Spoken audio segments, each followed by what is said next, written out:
Hello friends, యమరుచి ఛానల్కి స్వాగతం. మన ఛానల్లో వంటలు కాకుండా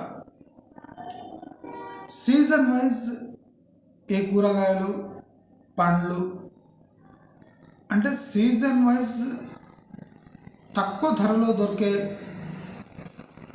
ఆ టైంలోనే మనము వాటిని భద్రపరచుకొని ఏం లేకపోయినా 3 నెలలు, 6 నెలలు, సంవత్సరం వరకు వీటిని భద్రపరచుకొని వివిధ రూపాల్లో ఈ వెజిటేబుల్స్ని వాడుకోవచ్చు. అదే పంథాలో మనము ఇవాళ విరివిగా లభించే మిరపకాయలు, ఈ మిరపకాయలని భద్రపరచుకునే వివిధ మెథడ్స్ మనము మన ఛానల్లో తెలుసుకోబోతున్నాం. ఇప్పుడు ఇవాళ మనము పచ్చి మిరపకాయలను ఉపయోగించి మెంతి మిరపకాయలు ఎలా తయారు చేయాలో మనం ఇవాళ ఈ ఎపిసోడ్లో చూద్దాం. డియర్ ఫ్రెండ్స్, మనం ఇక్కడ ఈ బాగా కారం ఉండే ఈ డార్క్ కలర్ ఈ మిర్చిని తీసుకుంటున్నాము.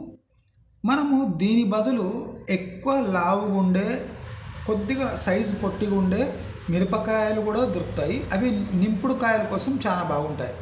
కానీ మా ఇంట్లో మేము బాగా కారం ఉండే ఈ వెరైటీని ప్రిఫర్ చేస్తాము. ఎందుకంటే తింటే కూడా అన్నంలో కలుపుకుంటే కూడా దాని రుచి వేరే లెవెల్లో ఉంటుంది. అంటే కారం కారంగా, ఘాటు ఘాటుగా ఉండడానికి మనం ఇలాంటి మిర్చి యూజ్ చేస్తున్నాము. మీరు ఘాటు తక్కువ కావాలి అనుకుంటే కొద్దిగా లైట్ కలర్ ఉండి, బాగా వాల్యూమ్ ఉండి, అంటే థిక్నెస్ ఉండి, చిన్న సైజులో ఉండే మిరపకాయలని మీరు చూస్ చేసుకోవచ్చు. నేను ఈ షార్ట్ సైజ్ మిరపకాయలు ఎందుకు యూజ్ చేయాలి? ఎందుకంటే మనం దీన్ని వేయిస్తాం కనుక. వేయించేటప్పుడు మనకు ఎక్కువ నూనె పట్టకుండా చిన్న బాళ్ళీలో ఇవి ఎంతో చక్కగా వేగుతాయి. అదే మీరు పెద్ద మిరపకాయలు తీసుకొని దాన్ని నింపితే అవి వేగడానికి ఎక్కువ నూనె పడుతుంది, మనకు నూనె కూడా వేస్ట్ అవుతుంది. ఒక్కసారి ఇది వేగిందంటే ఆ నూనె వేరే వాటికి యూజ్ చేయడానికి కుదరదు కనుక మనము చిన్న చిన్న మిరపకాయలని, ఈ నింపుడు మిరపకాయలు, దీన్ని మనం ఇవాళ మెంతుల మిరపకాయలు తయారు చేస్తున్నాం కనుక అసలు ఇది ఎలా ఉపయోగించాలనో, ఇది ఎలా తయారు చేయాలనో మనం ఇప్పుడు తెలుసుకుందాం. ముందు మనము ఇలాంటి మిరపకాయలు తీసుకొని మధ్యలో స్లిట్ చేయాలి. చూస్తున్నారుగా, ఇక్కడ నైఫ్ తీసుకొని దీన్ని స్లిట్ చేస్తారు. ఇట్లా అన్ని మిరపకాయలు స్లిట్ చేసుకొని పెట్టుకోవాలి.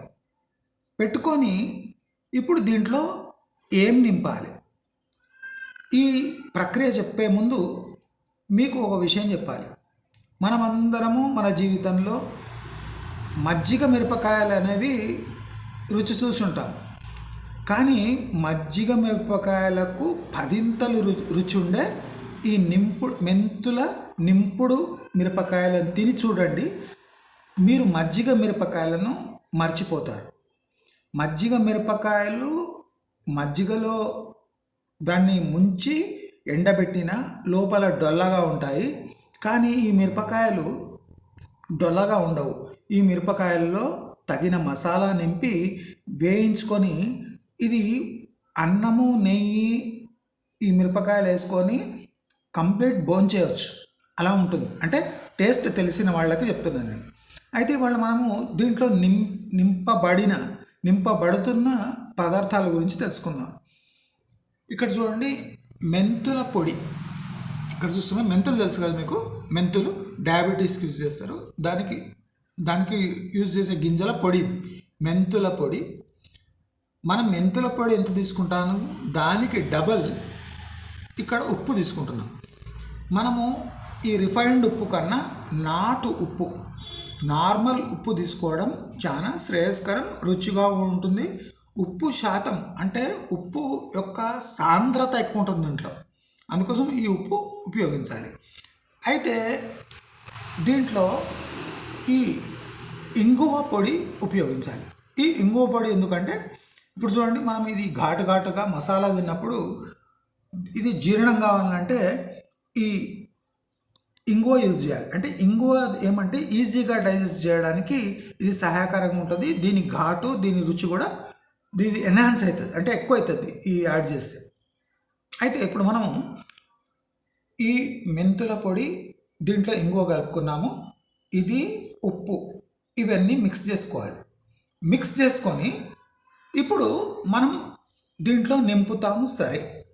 కానీ ఈ పొడి బైండ్ అయ్యేటట్టు ఉండదు, అంటే బైండింగ్ ఏజెంట్, అంటే కలిసిపోయేదాకా ఏమీ ఉండదు. కాబట్టి ఇవి రెండు, ఈ పదార్థాలు అన్నీ కలిసిపోవాలి అంటే దాంట్లో 2 నిమ్మ చెక్కలు దీంట్లో పిండుకోవాలి.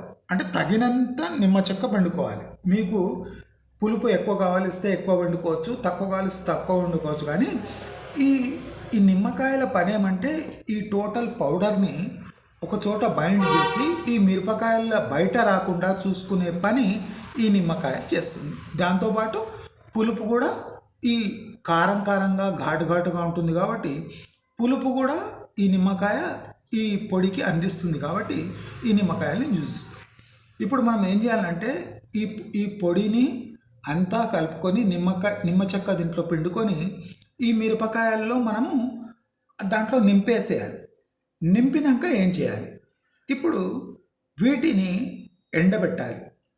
ఎండ ఉంటే మంచిది, త్వరగా ఎండుతుంది. లేకపోయినా నీడలో కూడా మనం ఎండబెట్టుకోవచ్చు. అప్పుడప్పుడు దీన్ని కొద్దిగా కదిలిస్తూ ఉండాలి. అంటే దీంట్లో కొద్దిగా అక్కడిక్కడ బూజు గీజు పట్టకుండా మనము ఓపెన్, అంటే గాలి బాగా ఆడే చోట పెట్టి దీన్ని భద్రపరచుకోవాలి. అంటే టోటల్గా ఎండిపోయి కరకరలాడే వరకు మనం దీన్ని ఎండబెట్టుకోవాలి. ఎండబెట్టుకున్నాక మనము గాజు సీసాల్లో లేదా ప్లాస్టిక్ సీసాల్లో, అంటే వాసన రాని ప్లాస్టిక్ సీసాల్లో దీన్ని భద్రపరచుకొని మనము సంవత్సరం అంతా దీన్ని విరివిగా వాడుకోవచ్చు. పచ్చళ్ళు లేకపోయినా, పప్పు తయారు కాకపోయినా, అంటే అంటే అన్నంతో పాటు తినడానికి ఏమీ లేకపోయినా అప్పుడు మనము ఈ 2-3 మిరపకాయలు వేయించుకొని అన్నంలో తుంచుకొని, అంటే పౌడర్లాగా చేసుకొని దీంట్లో వేసుకొని కొద్దిగా నెయ్యి ఉంటే మంచిది, లేదా తాలింపు వేసుకొని అంటే అన్నానికి ఇంగువ నూనె లేదా పచ్చి నూనె ఏదైనా వేసుకొని దీన్ని 2-3 మిరపకాయలు క్రష్ చేసుకొని వేసుకొని తింటే బ్రహ్మాండమైన రుచి ఉంటుంది. దీని మెడిసినల్ యూజెస్ కూడా ఉన్నాయి. ఈ మిరపకాయలు ఘాటుతో పాటు బ్లడ్ సర్క్యులేషన్ పెంచుతాయి.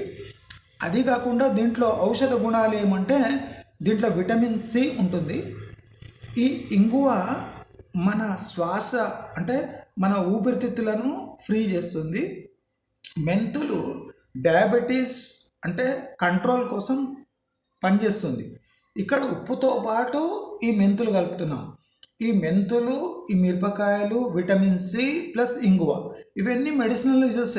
అంటే బ్లడ్ సర్క్యులేషన్ పెంచి బీపీ ప్లస్ ఈ డయాబెటీస్ని కంట్రోల్ చేసి మన శ్వాసకోశ అంటే సమస్యలను కూడా తీర్చడానికి ఈ ఇంగువ వాడుతున్నాం. ప్లస్ గ్యాస్ కాకుండా కూడా ఈ ఇంగువ బాగా పనికొస్తుంది.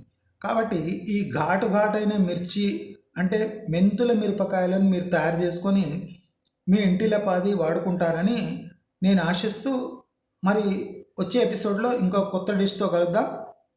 బాయ్.